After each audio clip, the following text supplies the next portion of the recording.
Shalom Nusantara, selamat malam Nusantara, selamat malam Indonesia.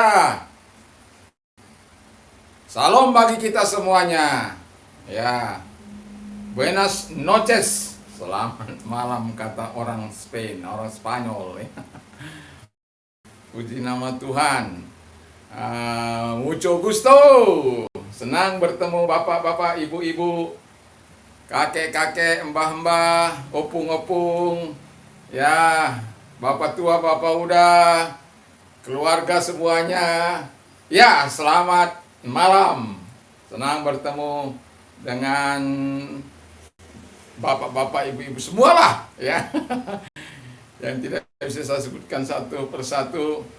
Dan kiranya Tuhan Yesus memberkati kita di hari yang bahagia ini. Malam ini kita masuk untuk mendengarkan renungan firman Allah.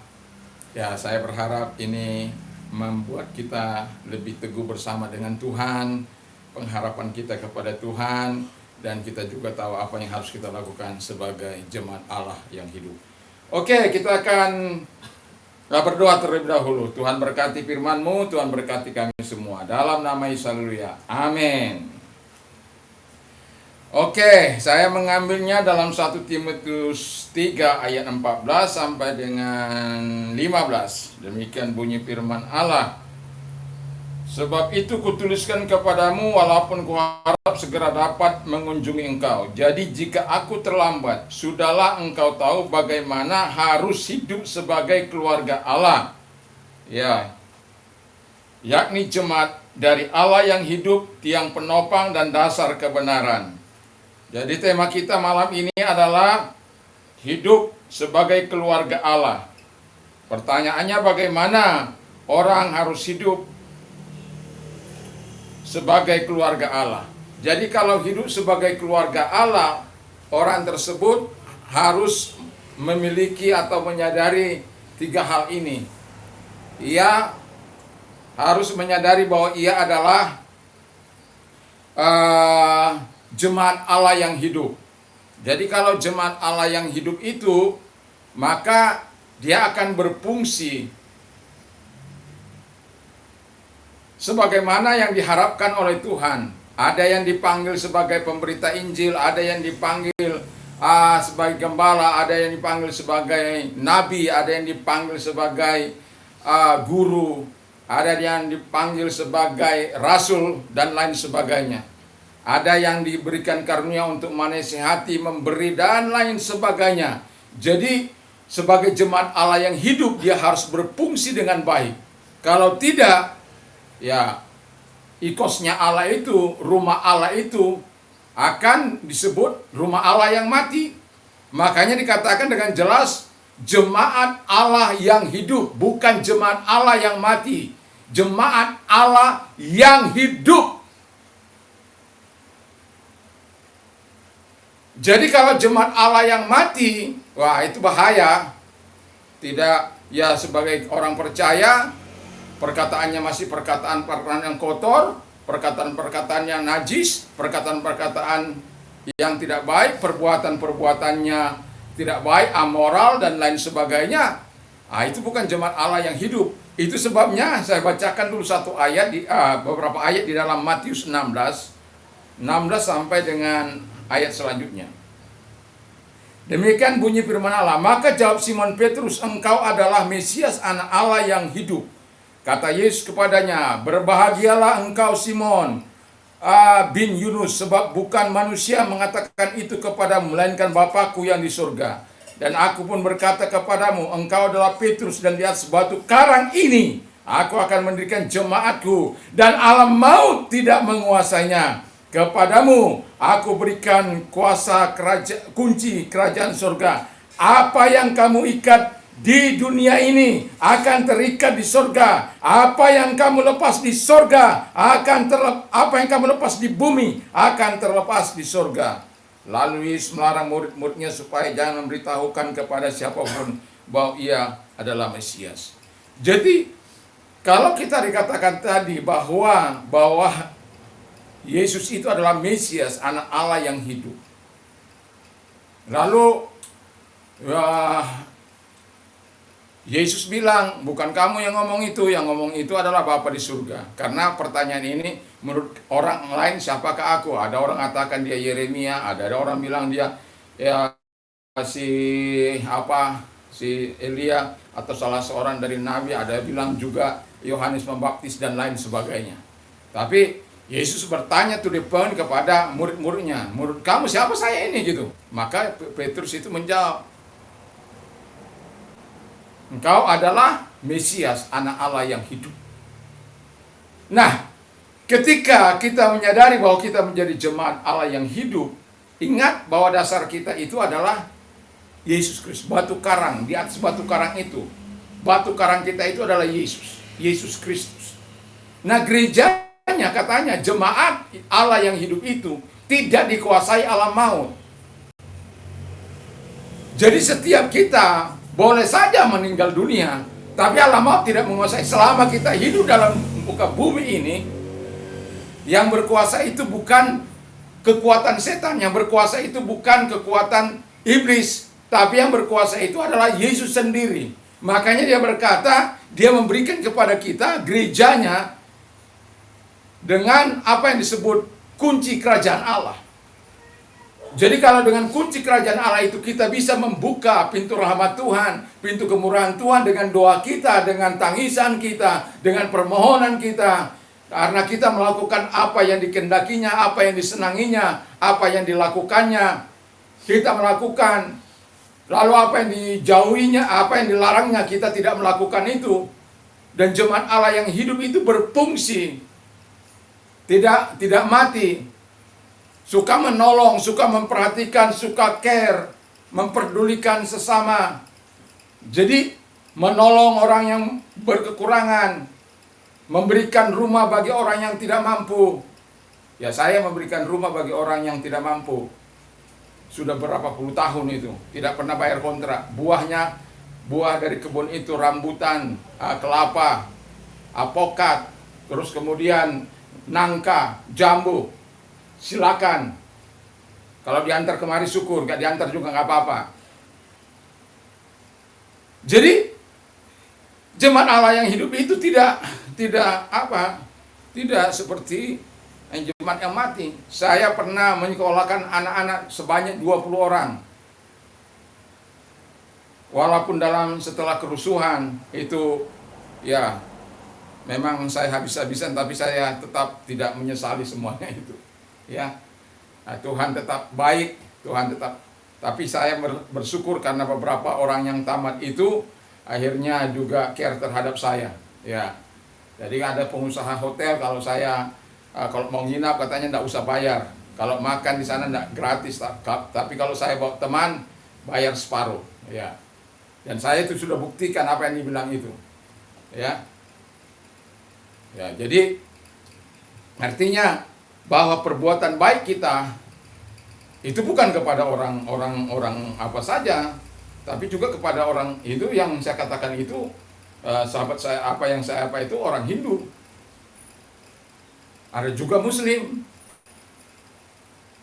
Jadi ya ada juga orang percaya. Ya semualah yang betul-betul saya lihat pada waktu itu secara manusia sih nggak ada, tapi ada juga orang yang menolong saya, begitu, sehingga saya bisa memberkati mereka. Jadi gereja itu harus berfungsi. Kalau dia tidak berfungsi, nggak ada gunanya gereja itu. Saya juga untuk masyarakat di sekitar saya yang usaha kecil, walaupun banyak kali berapa puluh orang istilahnya saya ikut terlibat di dalam mereka, dan satu pun tidak ada yang istilahnya bisa dipercaya untuk memegang janjinya. Padahal saya bilang orang itu hidup karena kejujuran yang pertama. Yang dipegang itu perkataannya. Kalau Anda jujur, Anda akan diberkati Tuhan. Tapi setelah mereka dengan hal-hal yang nggak baik itu, ya mereka akhirnya ya begitulah, tidak bertanggung jawab. Nah, saya sampai berpikir apakah ini sebuah karakter di daerah saya ini. Tapi kalau juga saya lihat di koran-koran, ya ribuan orang itu. Jadi saya berpikir, bantuan stimulus yang diberikan melalui pemerintah. Enggak dikembalikan juga. Jadi saya berpikir, sudahlah. Ya walaupun karena itu saya sedikit mengalami kewalahan, tetapi bukan karena itu terus saya bersungut-sungut, tidak. Tapi saya katakan kita harus berfungsi. Dan ketika saya bawa teman-teman saya ke warung mereka untuk makan minum, lalu bilang, pemerintah tidak usah bayar. Tidak mau saya, tetap saya bayar. Karena apa? Saya sudah bawa teman-teman saya makan, minum di situ, lalu namanya dekat pantai, kadang-kala saya ini ikut motor ya 180 cc itu, ikut gengnya itu. Tapi gigitan kami positif, menyumbang ke masjid, menyumbang karena grup kami itu banyak ya, ke beberapa tempat. Jadi ya yang hal-hal yang positif seperti itulah. Karena kita disebut jemaat Allah yang hidup. Jadi hidup sebagai keluarga Allah memang tidak mudah. Harus berkecimpung dalam jemaat, dalam eklesia itu. Anda katakan menjadi jemaat Allah, hidup sebagai jemaat, hidup sebagai keluarga Allah, tapi Anda tidak berada dalam jemaat itu, tidak ada. Nggak bisa. Ada orang hanya memanfaatkan Tuhan. Nggak bisa begitu. Jadi kita harus menjadi jemaat Allah yang hidup. Lalu kemudian yang kedua adalah dia adalah tiang penopang. Bayangkan kalau rumah tidak ada tiang penopang, ya itu rumah itu akan cepat roboh. Atau rumah itu tidak ada tiang-tiangnya di sudut-sudut, ya akan terjadi kehancuran. Kalau di dalam Alkitab ada itu tiang garam, ya. Tiang garam itu kita tahu kan bagaimana tiang garam itu. Itu istrinya Lot. Kalau di kejadian 19 ayat 26 itu. Ya, udah dibilang Tuhan jangan lihat ke belakang loh ya. Kalian semua jangan lihat ke belakang. Kalau dia Tuhan sih nggak bilang apa, tapi nggak dibilang kalau kamu lihat kamu kena bencana, nggak dibilang gitu. Tapi terjadi ketika istri Lot, wah hartanya masih banyak ketinggalan, hartanya semua tertinggal di sana. Dia keselamatannya tidak dipikirkan. Sudah malaikat bilang jangan lihat ke belakang, dia lihat, jadilah tiang garam. Itu sebagai peringatan bagi manusia supaya jangan terlalu menoleh ke dunia ini. Kita harus tetap maju bersama dengan Tuhan. Ya, maju, melangkah. Kita tadi menjadi jemaat Allah yang hidup, kita berfungsi. Jadi menjadi tiang, wah itu lebih apa lagi? Artinya fungsi kita lebih lagi, tanggung jawab kita lebih lagi. Tiang-tiang penopang dalam gereja. Misalnya memimpin pujian, ya, membaca firman Allah, membersihkan gereja, ya bermain musik, membesuk dan lain sebagainya. Ada banyak pelayanan yang bisa dikerjakan. Menjadi tiang-tiang gereja. Kalau semua menjadi tiang-tiang gereja berfungsi, wah gembalanya itu senang sekali itu. Ya, pasti senang sekali. Karena dia melihat jemaat yang begitu rupa, disuruh doa, datang berdoa, suruh puasa, ikut puasa, ya. Kenapa? Menjadi tiang gereja. Dia nggak berkata bahwa itu kan pekerjaan pendeta, enggak. Tapi dia betul-betul tiang gereja. Saya dulu melatih orang, jadi kemanapun saya melayani, saya ikutkan dia, melibatkan dia. Jadi kalau tumpang tangan bagi orang sakit, saya apakan kepada mereka bagaimana mengusir setan-setan dalam nama Yesus. Jadi dan saya berharap dia menjadi tiang gereja. Ke Jakarta saya bawa dia, saya bayar bareng. Kemana saja saya melayani, saya bawa dia. Tapi rupanya dia seperti Yudas. Tahu Yudas ya? Atau ya seperti Yudas, membeku dalam perapian. Kalau itu kan Kalau dalam api orang hangat, ini dia membeku. Wah, sampai saya bilang, sia-sia saya melatih, sia-sia saya apa. Akhirnya dia kawin sana, kawin sini. Ya begitu. Karena dia membeku dalam perapian. Kalau saya suruh tumpang tangan itu bagi dia nggak berani. Padahal maksud saya itu ngajak-ngajak itu supaya dia bertumbuh imannya. Sama seperti Yesus membawa murid-muridnya. Kan begitu. Jadi kalau saya pergi ke Bali juga, ke Jakarta juga, kemana? Apalagi sekitar kota daerah sini. Dialah yang paling aktif saya bawa.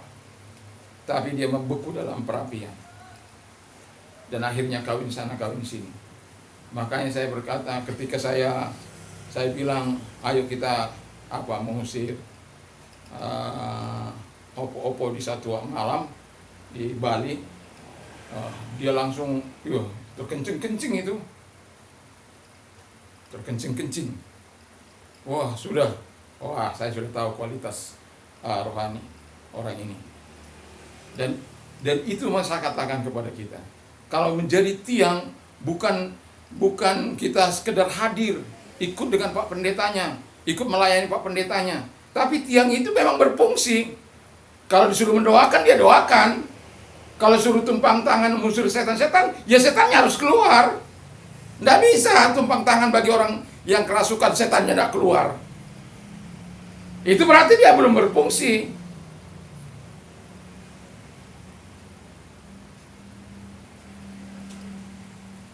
Istri saya pernah mengusir setan, orangnya besar sekali. Ya, namanya besar sekali, dia usir setan, melawan setan.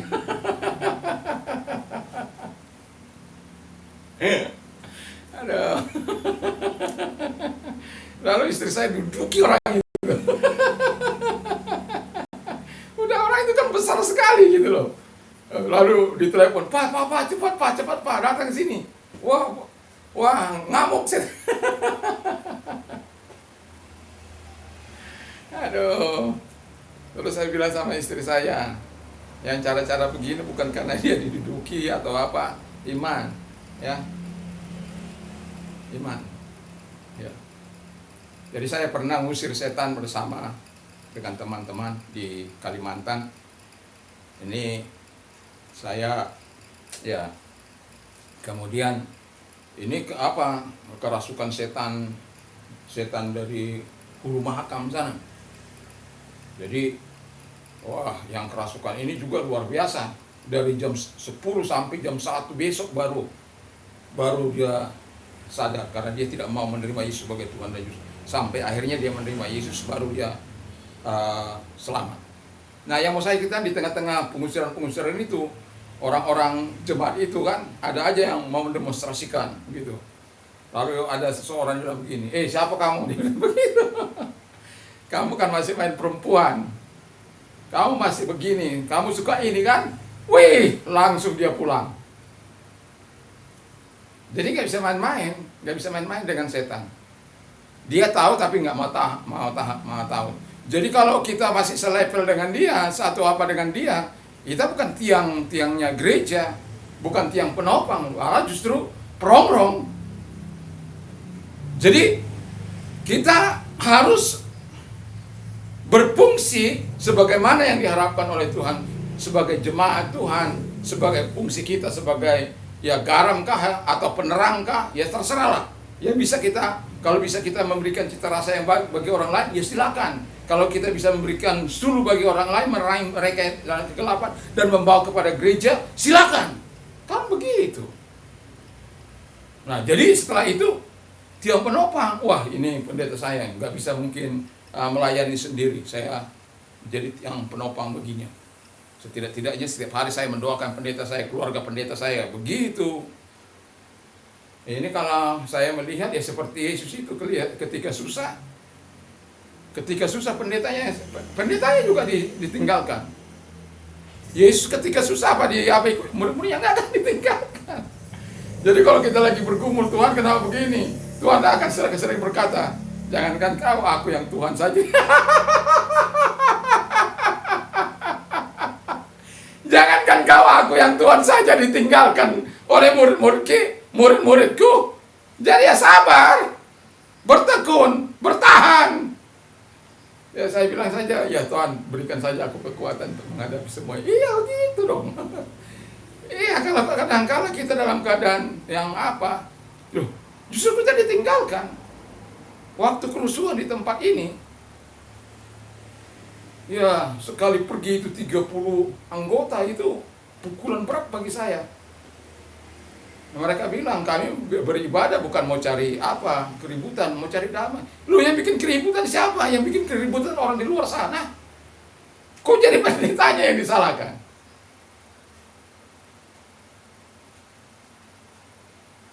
Ya pamit baik-baik.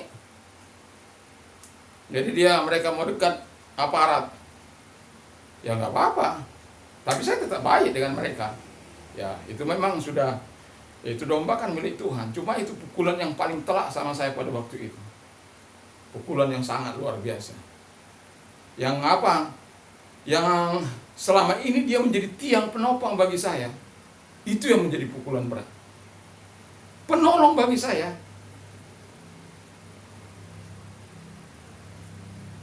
Tapi ya kita tidak bisa menyalahkan siapa-siapa. Itu kan sesuai dengan kadar iman masing-masing. Ya mereka mau cari damai, ya silakan kan gitu. Yang jelas kita bukan kita yang bikin huru-hara. Yang bikin huru-hara setelah kerusuhan itu kan kami terus mengalami gangguan selama beberapa tahun. Ya, sampai sekarang ada teman-teman saya itu 6 gereja ditutup. Baru-baru 2 minggu yang lalu.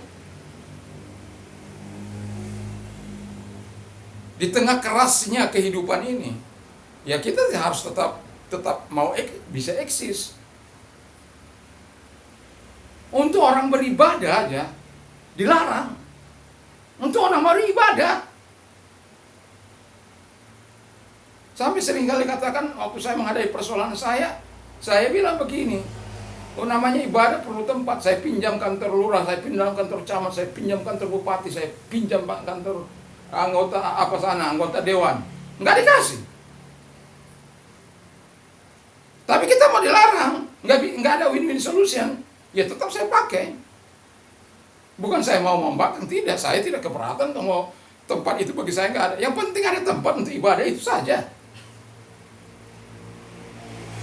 Dimanapun di muka bumi ini, maka saya bilang tempat pelacuran diapakan itu, tempat-tempat menghancurkan iman itu, barbar itu dulu. Sangat marak itu. Biliat-biliat tempat menghancurkan iman diperbolehkan itu. Lo justru orang membina yang baik supaya jemaah taat pajak, taat membayar apa yang seharusnya dibayar, diberi, taat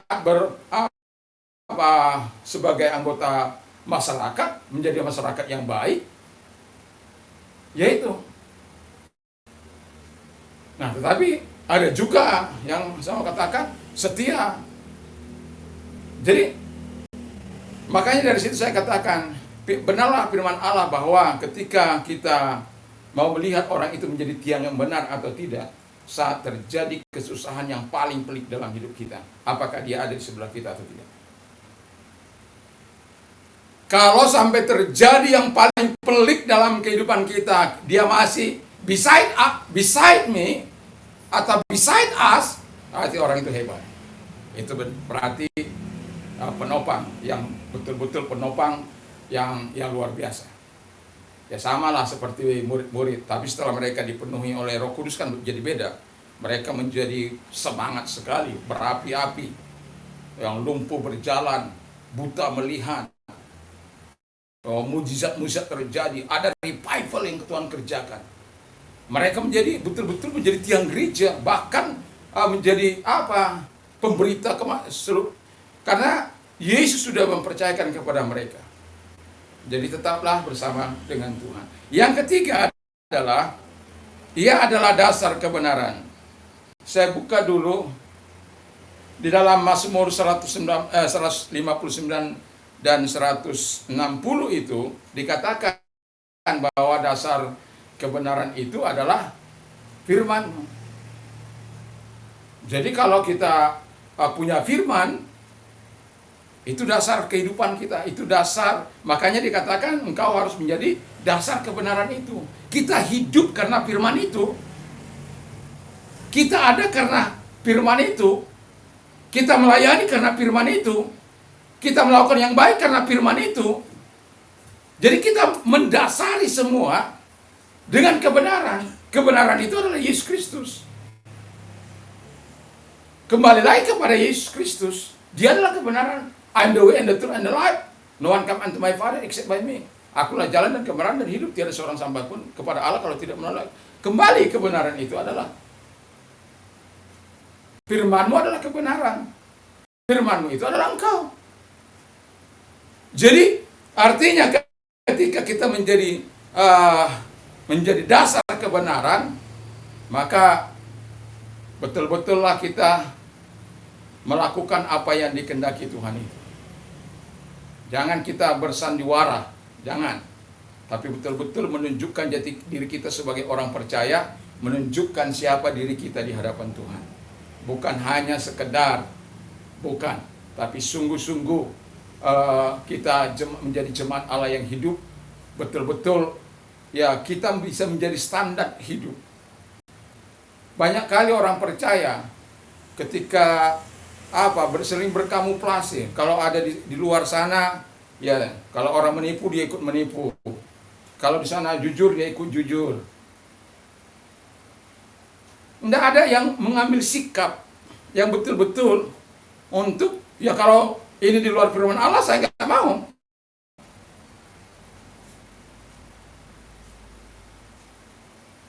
Makanya ketika saya mengajar, ya diberikan jadwal doa aja. Hari Senin itu biasanya saya doa. Ada doa kami kumpulan. Jadi kalau saya hari Senin disuruh ngajar saya nggak mau. Saya lebih mementingkan doa. Sampai akhirnya karena saya nggak enak, ini ada orang yang ngasih saya yang nggak tahu, biasanya saya sudah lama ngajar di situ, tapi dia bikin hari Senin, nggak pernah saya datang hari Senin. Terus akhirnya saya minta mengundurkan diri dari kepala sekolah karena merasa saya tidak bertanggung jawab begitu. Tapi jauh sebelumnya, sebelum saya masuk, saya sudah bilang sih. Dan pada akhirnya kepala sekolah saya bisa ngerti karena memang dari awal sudah ini saja bagian kurikulum yang sok-sokan. Ya kadang-kala ada orang seperti itu. Ya saya katakan, kalau disuruh saya memilih, saya akan memilih bersama dengan Tuhan. Jadi, kalau saya disuruh milih, mengajar hanyalah tempat saya mengabdikan diri. Jadi kalau saya disuruh milih, jadi kalau saya bilang, kalau Anda mau pecat saya, berikan saja jam waktu doa saya, pasti saya akan keluar. Tidak usah Anda pasti saya keluar itu. Pasti saya keluar. Tidak usah kalian saya bilang. Taruh aja hari Senin. Pasti saya keluar dari sekolah ini, dari mengajar itu. Karena bagi saya, Tuhan is the best. Hari-hari saya bisa mengajar berapa hari, kok hari Sabtu kita bertemu dengan sesama untuk berdoa, malah kita tinggalkan. Sebagai hamba Tuhan, saya gak mau itu. Kenapa? Kita ini tiang kebenaran. Jadi gitu juga kalau rapat, ya oke saya minta maaf kalau hari Senin. Tapi kalau hari-hari lain, hari Senin sampai hari Sabtu. Ya. Jadi kalau disesuaikan hari Sabtu, ada pelayan di penjara jam 9 sampai jam 10. Nah, kadang-kala yang sekarang ini dia tahu kasih di jam 11. Nah, saya tetap masih melayani. Saya bisa melayani, saya juga bisa ngajar murid-murid saya. Jadi kita sebagai orang percaya, kita harus berpegang teguh pada punya dasar yang benar, yaitu firman Allah. Jadi kita sekolah itu bukan untuk cari wah-wahan, tidak. Kita mengabdi dan selama kita masih bisa menyinkronkan dengan schedule saya akan terus. Tapi kalau tidak, ya saya yang mundur. Bagi saya Tuhan yang harus nomor satu, karena Dia pegangan hidup saya. Dia adalah dasar hidup saya. Dan itu sebabnya kalau kita hidup sebagai keluarga Allah, memang ada tuntutan-tuntutan yang harus kita punya hidup ini stand firm, berdiri teguh di atas kebenaran itu. Jadi kalau kita berdiri teguh di atas kebenaran itu, ya kita nggak akan diombang-ambingkan oleh situasi dan keadaan, termasuk ketika situasinya merugikan Anda. Udah lama nggak pernah disuruh apa, tiba-tiba disuruh ngajar hari Senin, saya sudah bilang saya nggak bisa, masih apa? Ya saya bilang nggak. Pada akhirnya saya minta mengundurkan diri, kan itu. Nggak bisa. Anda dikasih tugas terus Anda melalaikan, itu kan berarti Anda nggak bertanggung jawab. Ya satu-satunya supaya ada anak-anak juga tidak rugi, ya saya kepala sekolah, mohon maaf saya mengundurkan diri. Kenapa? Karena begini. Oh ya sudah, nggak usah. Ya, puji Tuhan, nggak saya bisa masih tetap mengajar, dan itu karena anugerah Tuhan. Puji nama Tuhan. Jadi kita harus punya prinsip hidup sebagai keluarga Allah itu. Kita ini adalah jemaat Allah yang hidup, bukan yang fungsikan sesuai dengan firman Allah. Tiang penopang. Kita bukan tiang garam yang menjadi batu sontohan, bukan. Kalau kita bisa menjadi tiang api yang memberikan terang pada waktu malam, tiang awan yang menerangi bangsa Israel pada waktu mereka berjalan di siang hari. Kan luar biasa kalau begitu. Jadi mereka tetap bisa beraktivitas dan kemudian menjadi dasar kebenaran. Prinsip-prinsip kita tidak boleh keluar dari situ. Kalau ada hal-hal yang berbau tidak benar, keluar dari situ. Dan saya bisa melihat orang-orang yang pada akhirnya saya katakan begitu, anggota saya yang pada akhirnya saya bilang keluar dari situ. Tapi karena bagaimana pekerjaan apa ya, akhirnya terjerembab. Orang lebih memilih pekerjaan daripada Tuhan. Itu kesaksian Monica itu. Dia hanya disuruh hadir saja setengah jam di tempat untuk menandakan dia ada di situ. Dikasih 5.000 US dollar. Sementara dia sedang butuh promosi. Ya, 2 tahun yang lalu. Dan pada akhirnya kita bisa melihat bagaimana Tuhan mengangkat dia, penerima award itu, nyanyi. Kita sudah tahu bagaimana dia ingin menembus dunia Eropa, Amerika. Dan setelah 10 tahun dia berhasil. Itu karena dia punya prinsip memegang firman Allah. Prinsip memegang kebenaran. Dan dia tidak mau. Sampai dia dalam kesaksiannya itu bilang, what? Ya, diminta ada 3. Bayangkan itu kira-kira 1 M itu. Wah, tidak main-main itu. Sementara dia mau promosi sampai teman-temannya itu meninggalkan dia.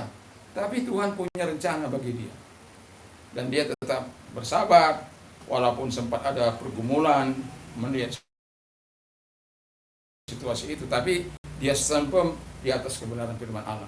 Jadi kita kalau stand firm di atas firman Allah, walaupun mungkin ada guncangan-guncangan awalnya, tapi Tuhan akan membereskan selama kita hidup dengan Tuhan. Belajarlah dari pengalaman itu Sadrak, Meshach, Abednego. Belajarlah dari pengalaman si Daniel yang walau sudah muda tetapi tetap berpegang teguh pada prinsip kebenaran. Belajarlah kepada si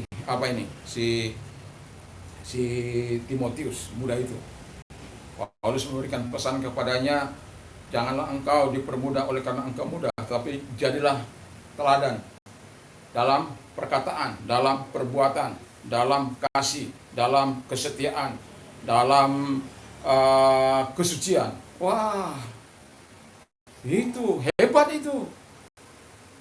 Sebagai orang percaya, wah kalau sudah begitu, biarpun dia muda, tapi karena dia punya pegangan hidup yang luar biasa, dia berdiri di atas kebenaran firman Allah, dan pada akhirnya dia berhasil.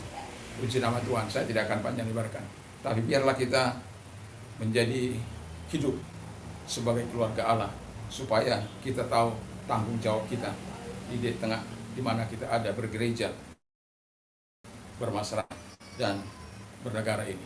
Tuhan Yesus memberkati. Mari kita tunduk kepala dan kita berdoa.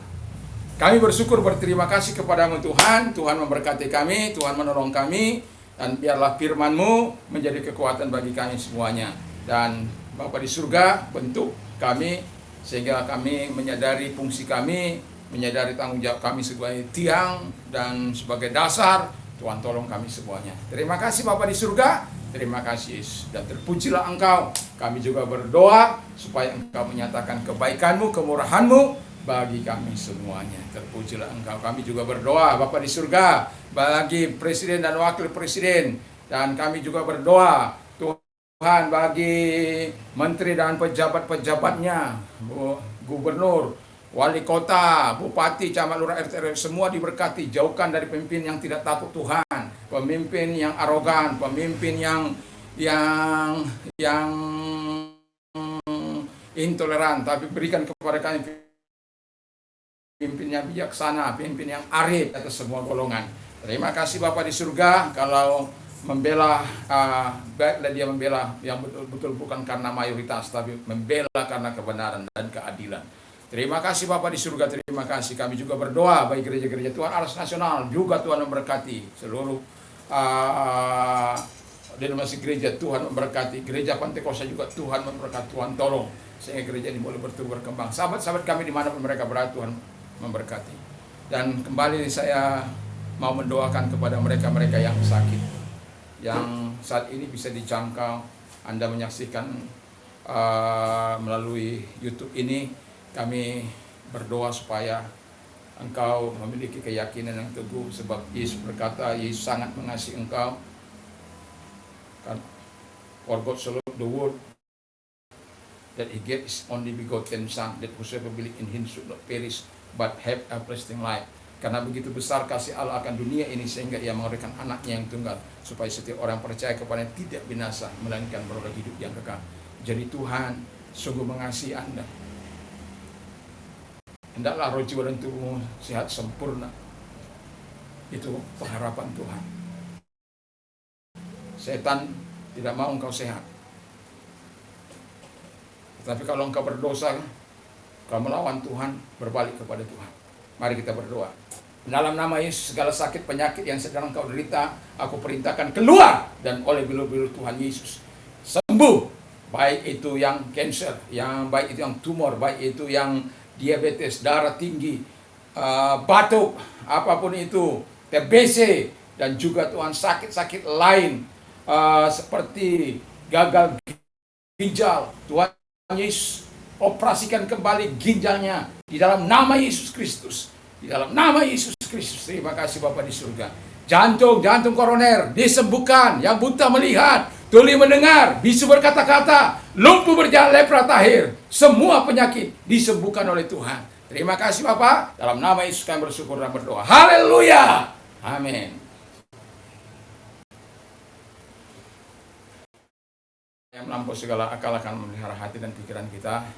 Ya, biarkan Tuhan senantiasa memberikan damai-Nya bagi kita. Berbahagialah orang yang mendengarkan firman Allah dan yang menyimpan dan melakukan dalam hidupnya. Iman timbul dari pendengaran firman Kristus. Dan apa saja yang orang lain ingin lakukan kepadamu, lakukan jugalah demikian. Kalau kamu dicubit-cubit orang lain, maka engkau dicubit. Tapi kalau engkau mau dikasihi, diperhatikan, kasihi dan perhatikan orang lain. Puji Tuhan. Dan juga saya mau katakan, my God shall supply all your need according to His riches in glory by Christ. Allahku akan mencukupi segala kebutuhanmu menurut kekayaan dan kemuliaan dalam Kristus Yesus. I can do all things to Him who give me strength. Segala perkara dapat kutanggung dalam Dia yang memberikan kekuatan kepada Tuhan Yesus memberkati. Shalom.